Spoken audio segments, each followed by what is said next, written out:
Hello, BookTube, and here starts a new series that will be uploaded every day, hopefully, in the evening, late evening here in the UK.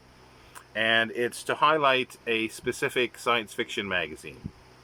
I've got many, and I thought I would go through one's alternating titles every day. And the interesting thing is a lot of these are the British edition of American magazines. Now, the first one I'm going to show is called Thrilling Wonder Stories. It's July 1952. And as you can see, it says British edition.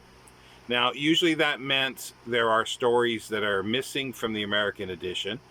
I don't know which stories are missing from here. This is very thin. And it originally was called Science Wonder Stories.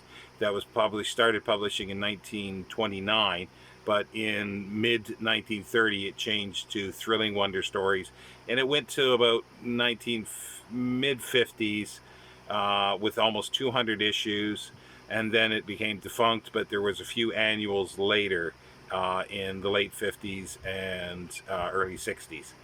Now this has what's called a novel, but it's a very short novel by Fletcher Pratt, who was probably better known for his writings with L. Sprague de Camp. Enchanter series, I think, is some of the stories. This one is called Double Jeopardy. The tagline is, "It all began with a miracle drug, a reversed $50, and a girl named Betty Marie who preferred mathematics to men." And then there's three novelettes. The first one is The Planet Mender by George O. Smith, and the tagline is, "When a mountain of ice appeared on Uranus, things happened all over the system, especially to Mercury, Mars, and Phil Watson."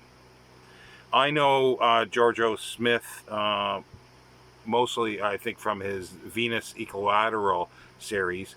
Think of a space station in like Babylon 5 in a sense, but in the solar system here, and as a communications hub, and it's tubular, it spins, and there are thousands of inhabitants on the space station, and these are short stories, and I enjoyed them, and I want to get those again at some point. Just going back to Fletcher Pratt, while George O. Smith, I think, lived until the 80s, Fletcher Pratt, I believe, died quite young in the mid-50s.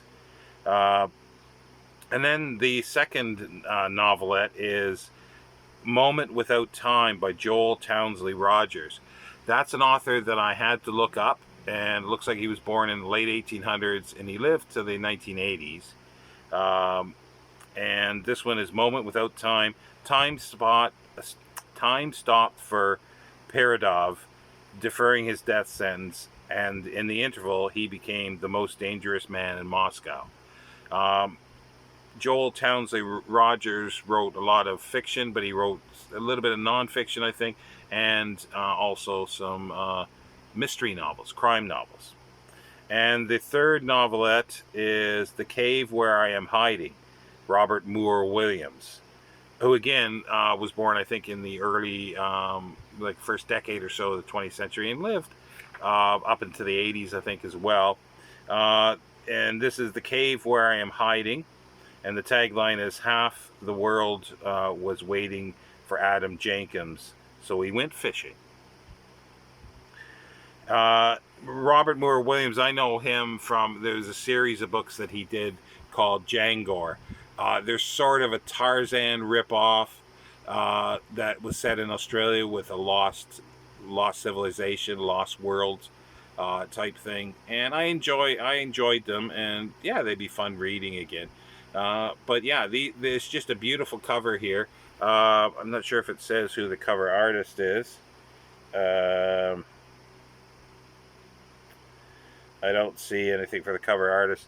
There is a ad on the back of the front cover for Charles Atlas to become muscle bound, and on the back is a ad for international correspondence courses. But these are just wonderful, magazines with stories that sometimes aren't even printed anymore or reprinted. So, and tomorrow we'll have another one. Take care, BookTube.